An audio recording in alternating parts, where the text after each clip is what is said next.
भाई एक मित्र का सवाल है कि गुरुदेव आप बोलते हैं कि इंसान को अपने को जानना चाहिए और अपने इवोल्यूशन के लिए प्रयत्नशील रहना चाहिए और आप ये भी बोलते हैं कि इंसानी सभ्यता इवॉल्व हो रही है। तो मेरा सवाल ये है कि जिस ह्यूमन इवोल्यूशन की आप बात कर रहे हैं, वो तो भारत में हमारे ऋषि-मुनि हजारों सालों से ध्यान के प्रैक्टिशनर रहे हैं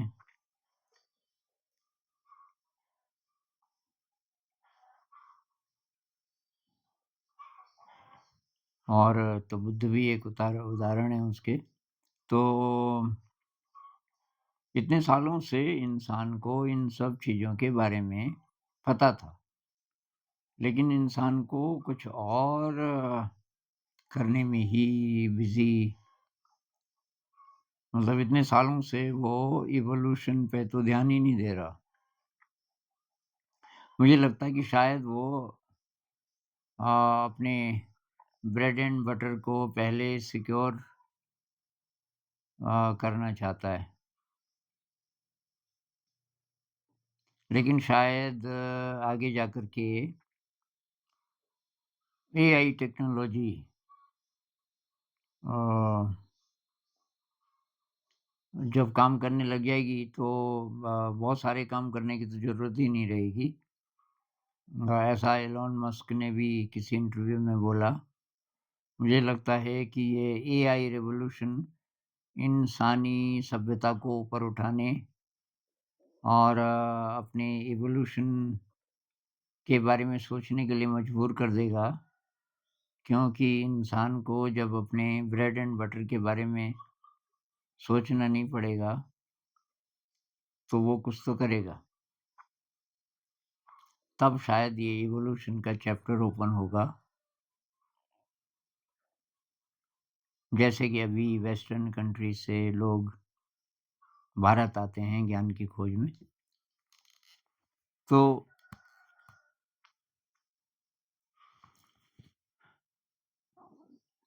ऋषि-मुनियों के ज़माने में सारा ही समाज आध्यात्मिक था। मेरे ख्याल से ऐसा नहीं था। बहुत कम लोग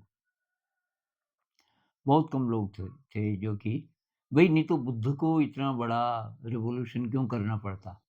बुद्ध केवल अध्यात्म की बात नहीं कर रहे हैं, बुद्ध ने जाति प्रथा को समाप्त कर दिया। क्योंकि बुद्ध ने बोला ही नहीं कि ब्राह्मण, क्षत्रिय, वैश्य, शूद्र ये इस तरीके से इंसान बँटा हुआ है, बोला ही नहीं। क्योंकि ब्राह्मण की पावर बहुत ज़्यादा थी, किस आधार पर कि भई उसको वेद, उपनिषद वगैरह का ज्ञाता है और वो यज्ञ कर सकता है। एक तरीके से वो आपको परमात्मा की ओर ले जाने में आपकी मदद कर सकता है। तो बुद्ध ने तो परमात्मा बोला ही नहीं।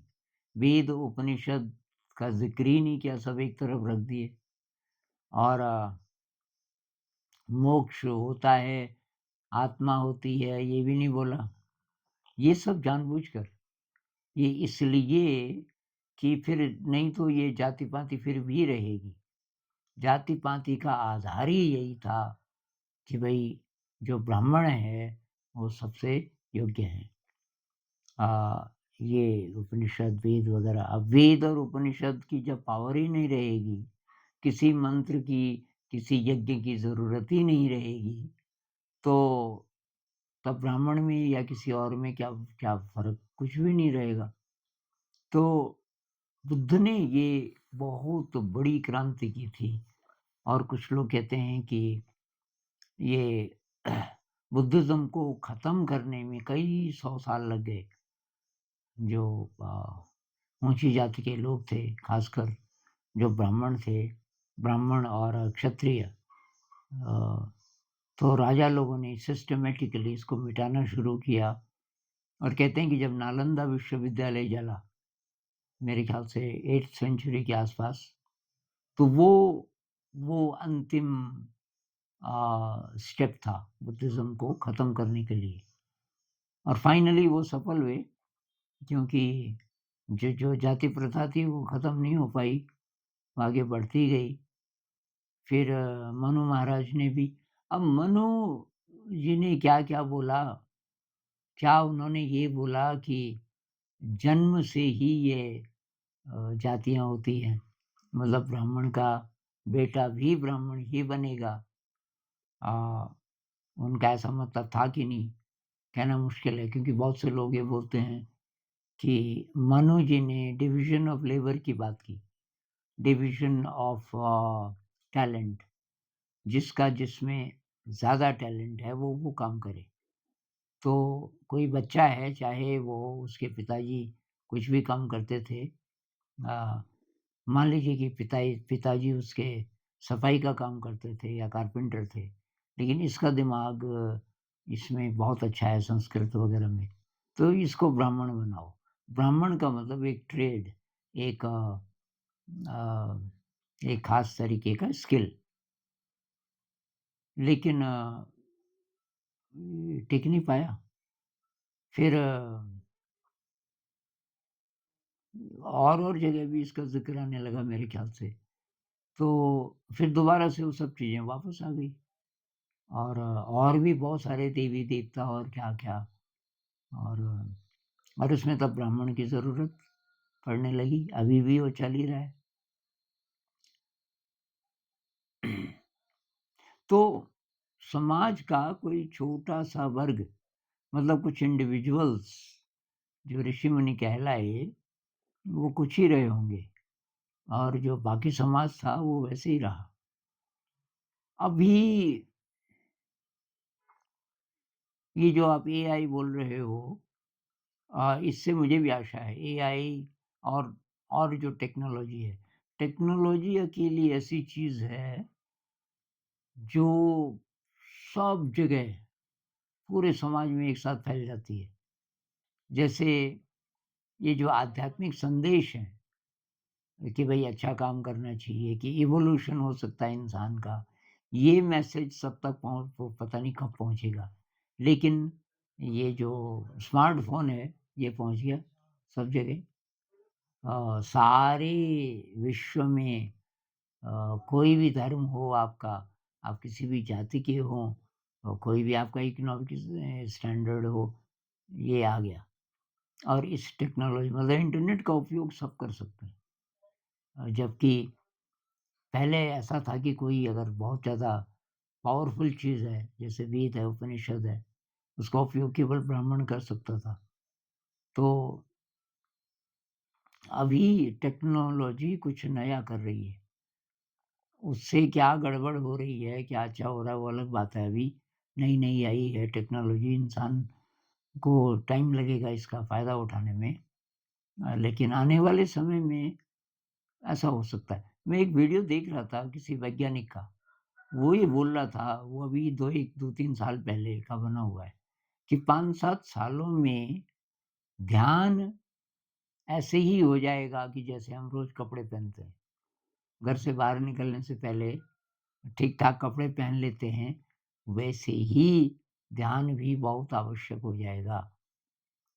और जैसे कुछ लोग मिले और कोई एक बोले कि यार आज मैं भूल गया, आज मैं ध्यान नहीं कर पाया, तो लोग उसको उसी नज़र से देखेंगे जैसे मान लीजिए कि वो नंगा है, आज वो कपड़े ही पहन के नहीं आया।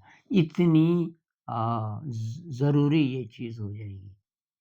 अ, चाहे वो अ, प्रेशर के कारण हो। प्रेशर काहे का स्ट्रेस बहुत बढ़ रहा है और ये अब घर से किसी महानगर में घर से ऑफ़िस, ऑफ़िस से घर आना ये युद्ध वाली बात है। पूरी ट्रैफ़िक को चीर करके अम, ये शोर-शराबा, प्रदूषण वगैरह-वगैरह युद्ध ही है एक प्रकार का। मतलब शरीर के अंदर देखा जाए हमारी कोशिकाओं को क्या करना पड़ रहा है, बहुत बड़ा युद्ध है और तो स्ट्रेस तो होगा। और शरीर गड़बड़ होगा, तो उसको ठीक रखने के लिए शायद मेडिटेशन का बहुत बड़ा रोल होगा आने वाले समय में। तो अब देखते हैं इस सब में हमारा क्या काम है? असली बात ये है कि अगर मुझे मैसेज मिल गया कि ध्यान कोई चीज़ है, तो मैं तुरंत अपने जीवन में उसको अप्लाई करूँ तब तो बात है।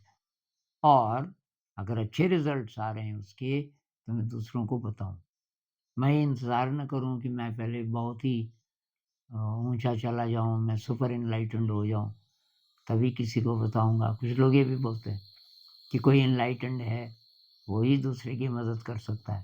भाई तब तो आपको ढूँढना पड़ेगा। पहले तो आपको पता कैसे चलेगा कोई एनलाइटेंड है? आपको तो नहीं ना पता। कोई नहीं बता सकता। सिद्धि हो सकती है कि साहब उसने मुट्ठी में मिट्टी ली और खोली और वो फूल बन गया, मान लीजिए। लेकिन इसका मतलब थोड़ी कि वो एनलाइटेंड है। वो कोई कोई उसको अ, सिद्धि हो सकती है। अ, तो ऐसा नहीं है, जितना-जितना आप सीखें, आप दूसरों को सिखा सकते हो। हर चीज़ में ऐसा होता है। कोई भी विद्या है, जितना आप सीखें, आप औरों को सिखाइए। पहले तो उसको अपने जीवन में उतारिए, उसी से लोग सीखना शुरू कर देंगे कि भई आपके जीवन में परिवर्तन आ रहा है, कुछ तो हुआ, क्या बात हुई होगी? फिर पता चला कि भई आप ध्यान भी करते हो। तो ये मैसेज जो हमें मिल गया, अपने जीवन में इसको उतारना है, जितनी भी अच्छी बातें हैं और दूसरों की भी हेल्प करनी है, ये एक तरीका है। उसको बोलते हैं ना दीप से दीप जले, कि आपका दीप जला तो आप किसी और की भी मदद करो। और इसमें टेक्नोलॉजी की हम मदद ले सकते हैं। टेक्नोलॉजी अभी भी हम ये जो कर रहे हैं, अब मैं तो अपने कमरे में बैठा हूँ हिमालय में, बहुत रिमोट इलाका।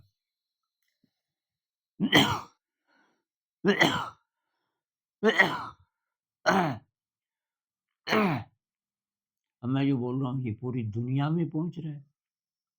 ये बहुत चमत्कार है, बहुत बड़ा। मैं बहुत ग्रेटफुल हूँ कि विज्ञान ने ये क्या चीज़ दे दी हमें।